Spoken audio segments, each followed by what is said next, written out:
हमें ज्वाइन कर रहे हैं कर्नल केसरी सिंह, रिटायर्ड भारतीय सेना से कर्नल हैं। केसरी जी, अभी आपने बताया कि किस तरह से यह घटनाक्रम आगे बढ़ा और पाकिस्तान ने किस तरह से अपनी माफी के लिए भीख मांगी कि हमें माफ करवा दीजिए, नहीं तो हम पर ज्यादा कार्रवाई हो जाएगी, ऐसे में भारी पड़ जाएगा।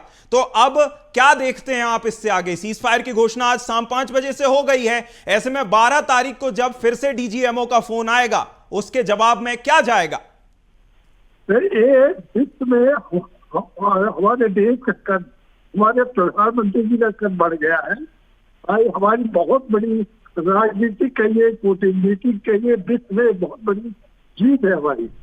ये हमने पाकिस्तान से बदला भी ले लिया है, उसको घुटने भी करवा दिया है और इससे प्रॉमिस भी ले रहे हैं कि अगर तुम्हारा आतंकवाद का तुमने आतंकवाद की ट्रेनिंग शुरू किया या आतंकी वहां से भेजा तो वो हमारे ऊपर वार माना जाएगा और जो है तो दोबारा माफ नहीं किया जाएगा। तो ये तो हमारे लिए तो बहुत बड़ी विश्व में जीत है, हमारा विश्व में इससे कदम बढ़ गया। बिल्कुल, कहीं ना कहीं जिस तरह से मैं अभी अवधेश मिश्रा जी से भी बात कर रहा था कि भारत केवल जो है जवाब दे रहा था, अवधेश जी ने भी ये बताया कि भारत केवल जवाब दे रहा था, जो भी उसके खिलाफ नापाक हरकत करने का प्रयास किया जा रहा था। ऐसे में अगर सीज फायर फिर से उल्लंघन होता है, मैं तो अभी ये मान के चलता हूं कि सीज फायर का उल्लंघन करने की अब हिमाकत पाकिस्तान नहीं करेगा। ऐसे में मैं आपसे जानना चाहूंगा केसरी जी कि अगर अब फिर से हिमाकत करता है पाकिस्तान, नापाक हिमाकत करता है, तो आगे क्या कदम भारत का होगा? वो तो अगर दोबारा ऐसे इसके बावजूद भी अगर करता है तो वार माना जाएगा। और जैसे कि अभी 3 बार पाकिस्तान ने गलतियां की, तीनों बार जो है तो उनको भारी चुकाना पड़ गया, उसका बदला हिंदुस्तान ने ले लिया है। तो अगर दोबारा करता है तो हमारे पास वार माना जाएगा और मेरे ख्याल से वापसी के हकदार नहीं होंगे। बिल्कुल, कहीं ना कहीं जी जी जी बिल्कुल, कहीं ना कहीं नहीं करेंगे वो जी, ऐसा करने का विश्वास करने की हिम्मत नहीं करेंगे जी।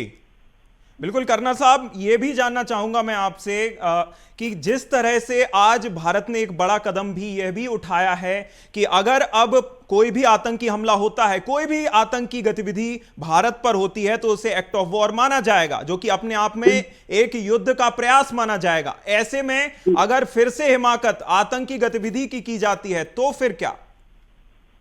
अगर आतंकी गतिविधि मानी जाती है, दोबारा पाकिस्तान करता है तो एक्ट ऑफ वॉर माना जाएगा। दोबारा जो है तो मेरे माफी के हकदार नहीं होगा। अभी जो है तो उसको माफ हिंदुस्तान ने कर दिया, इंडिया ने कर दिया है, तो ये हमारे लिए और हमारा जो है तो गौरव बढ़ा विश्व में कि हमने जो उसे बदला भी ले लिया है और आतंकी ठिकानों को हमने नष्ट भी कर दिया है। उसको जो है तो जमीन में हमने मिला भी दिया है, उसके काफी मिलिट्री इंस्टॉलेशन को हमने नुकसान भी पहुंचाया है और उसको घुटने भी टेक करवा दिया है और भीख मांगने के काबिल एक तरह से कर दिया है कि पूरे विश्व में आज कटोरा लेके भीख मांग रहा है कि जो है तो हमें हथियार दो, हमें सैनिक मदद दो, हमें आर्थिक मदद दो। तो कोई मदद करने के लिए आगे नहीं बढ़ा, बल्कि सही ने यही सजेस्ट किया कि तुम इससे अच्छा सीज फायर करो। और अगर सीज फायर करता तो इसी कंडीशन में होगा कि अभी इसके बाद अब आतंकी अड्डों को बढ़ावा नहीं देगा, ना आतंकी वहां से भेजे। जी बिल्कुल, कहीं ना कहीं जिस तरह से इसी सवाल को लेकर मैं अवधेश मिश्रा जी के पास जाना चाहूंगा। अवधेश जी, जिस तरह से कर्नल साहब ने बताया कि पाकिस्तान ने एक तो पिटाई भी खाई, साथ ही साथ पूरे जग में जग हसाई भी कराई, इसके बाद अब जिस तरह से वह सामरिक तौर पर तो काफी पीछे चला ही गया है, एयर डिफेंस उसके पूरे तरह से नेस्तो नाबूद कर दिए गए हैं और भी जो हथियार हैं उनकी भी शक्ति जांच ली गई है। ऐसे में अब पाकिस्तान का अगला कदम क्या हो सकता है? क्या वो आगे इसी तरह का सीज फायर जारी रखना चाहेगा? हाँ बिल्कुल, देखिए अभिनव, आपने सही कहा कि पाकिस्तान सीज फायर जारी रखना पड़ चाहेगा, ये बड़ा सवाल है। क्योंकि आप एस जयशंकर विदेश मंत्री है, उनके ट्वीट को समझिए। उन्होंने क्या लिखा है कि आतंकवाद से समझौता नहीं किया जाएगा, केवल सैन्य गतिविधियां रोकने पे सहमति बनी है।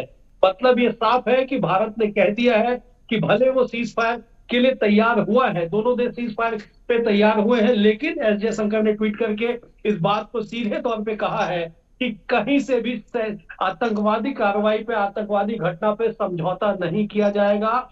हमने केवल और केवल जो है वो सैन्य कार्रवाई रोकने पे हम सहमत हुए हैं। वो लिखते हैं कि India and Pakistan have today work out the understanding on stopping of firing and military action. मतलब समझिए, वो कहते हैं कि भारत और पाकिस्तान मिलिट्री एक्शन को रोकने के लिए सहमति होता है, लेकिन वो बात नीचे नीचे वो लिखते हैं कि India has concentrated to maintain the form of upcoming जो सेंटेंस अगेंस्ट द टेररिस्ट। मतलब वो भारत में किसी भी तरह के आतंक गतिविधियों को भारत जो है बर्दाश्त नहीं करेगा। अभिनव जी, मतलब इस बात को समझिए कि भले ही भारत की ओर से सीज फायर पे सहमति दी गई हो, शाम 5 बजे से इस बात का ऐलान कर दिया गया हो कि 3:35 पे पाकिस्तान के डीजीएमओ से बातचीत होती है, उसके बाद भारत सहमत होता है, लेकिन एस जयशंकर का ये ट्वीट बताता है, सोशल मीडिया के ट्वीट पोस्ट बताता है कि किसी भी तरह से पाकिस्तान जो भारत जो है पहले भी आतंकवादी गतिविधियों को टॉलरेट नहीं कर रहा था और अब जो है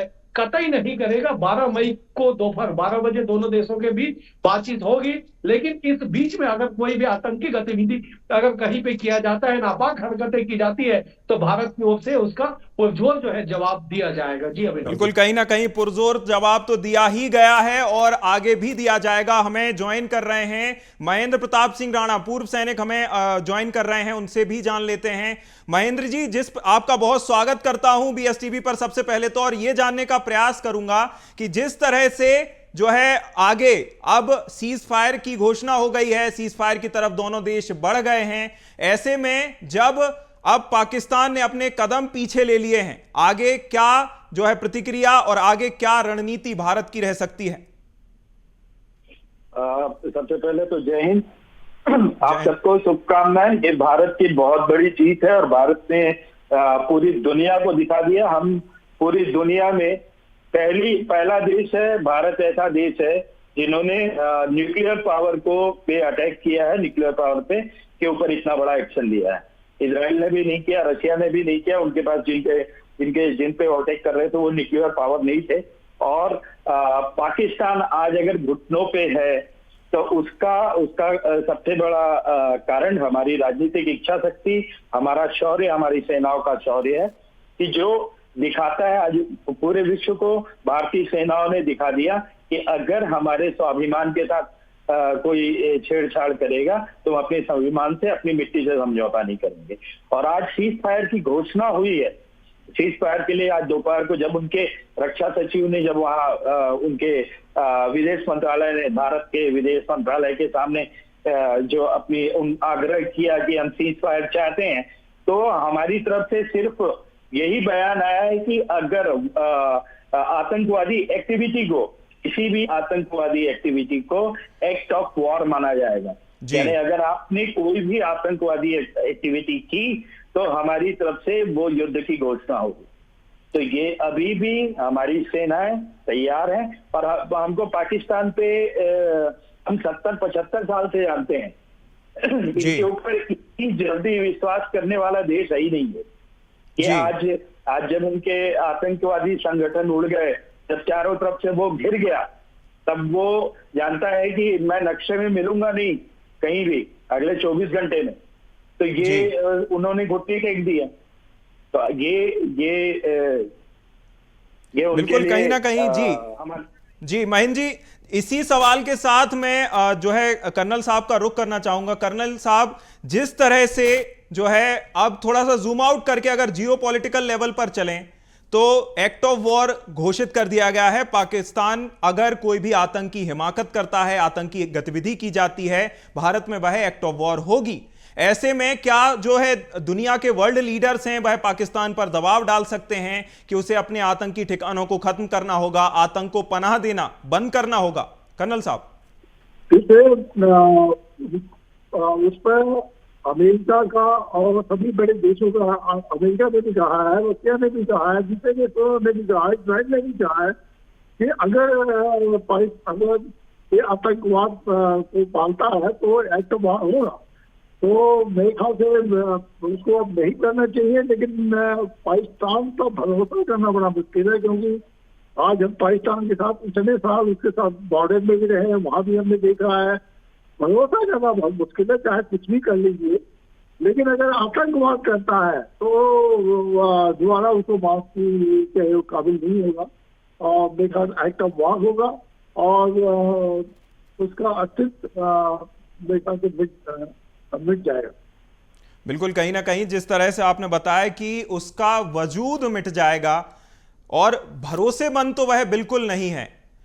चलिए, अब मैं अगला सवाल करना चाहूंगा। हमारे महेंद्र सिंह जी हमारे साथ जुड़े हुए हैं, पूर्व सैनिक हैं। महेंद्र जी, जिस तरह से जो है वर्ल्ड ऑर्डर की तरफ से पूरा समर्थन मिला था, जब देखिए एक समय जब इजराइल और हमास का युद्ध हुआ था, तब जो है वर्ल्ड ऑर्डर पूरा बटा हुआ था, अलग अलग धड़े थे। लेकिन जिस तरह से जब भारत ने अटैक किया, भारत ने अटैक तो नहीं किया, अपने आप को डिफेंड किया, और जिस तरह से पूरी दुनिया एक साथ एक सुर में भारत के साथ खड़ी हुई थी, ऐसे में क्या अब पूरी दुनिया उसी सुर में पाकिस्तान को आतंकवाद के खात्मे की ओर बढ़ने के लिए कह सकती है? मैं ये बोलूंगा कि आज अभी की स्थिति में, अब सीधी बात बोले, हमारी सेनाओं के लिए अभी सीज फायर करना ये वैसा ही है जब जिस समय हमारी सेनाएं जब कश्मीर में जब हम बढ़ रहे थे आगे, जब पीओके बना था, उस समय जब पाकिस्तान भाग के जब हारने लगता है तो भागता है यूएनओ, और जाके वो तुरंत पैर पे गिर जाता है, गिड़गिड़ाना शुरू कर देता है। नहीं तो जैसे ही थोड़ा थोड़ा संभल के खड़ा होता है तो फिर अपनी औकात दिखाना फिर से पाकिस्तान ने शुरू कर देना है। तो ये आज की स्थिति हम 70-75 साल से सहते आए हैं। आज तो मैं अपील करूंगा आपके चैनल के माध्यम से कि भारत को अब ये चीजें आज ये पूरे विश्व के कल्याण के लिए, पूरे विश्व के फायदे के लिए, ये अभी आज सीज फायर के लिए अगर उन्होंने समर्थन दे दिया है, लेकिन अगर छोटी सी भी घटना हुई तो पाकिस्तान को साफ कर देना चाहिए, पाकिस्तान को दुनिया के रास्ते में नहीं होना चाहिए, ये मेरा कहना है। और रही बात की भारत के सैनिकों को, तो भारत के सैनिक ऐसे हैं कि अगर एक बार अपनी शमशीरों पे हमने रक्त तिलक कर लिया तो उसके बाद तो हमको कोई भी बुलाए वापिस, हम वापिस आना नहीं चाहते हैं कभी भी। हम केवल या तो सीधी बात है, या तो हरा के आएंगे या फिर वापिस नहीं आएंगे। ये भारत के सैनिकों की भावनाएं हैं। अगर आप कहें तो 2 शब्द इसमें कहना चाहूंगा कि ये राष्ट्र बना जौहर अग्नि से, और शौर्य का लावा खोले है, मां शीश मांगती बलि जाने को, और मन रक्त ही बोले है। तो अभी केवल हमको जीत दिखाई दे रही है हमारी, और केवल दुनिया के आतंकवाद का सर्वनाश दिखाई दे रहा है। तो ये हमको सीज फायर हमारे लिए बहुत खुशी का अवसर नहीं है। सेनाओं के लिए आज सीज फायर आप किसी से भी पूछ लीजिए, किसी भी फौजी से, किसी भी सर्विसमैन से पूछ लीजिए, इस कंडीशन में हम चाहते हैं कि चीजों को खत्म करके वापस लौटे। बिल्कुल, कहीं ना कहीं महेंद्र जी, जिस तरह से आपने कहा, मैं उसमें एक एड ऑन और करना चाहूंगा कि ये भगवान राम का देश है कि अगर एक बार तीर कमान में लग गया तो उसके बाद अपने दुश्मन का खात्मा करके ही लौटता है, खात्मा करता जरूरी है। सभी जो मेहमानों का जुड़ने के लिए बहुत शुक्रिया। महेंद्र जी, आपका भी बहुत शुक्रिया। कर्नल साहब, आपका जुड़ने के लिए बहुत शुक्रिया।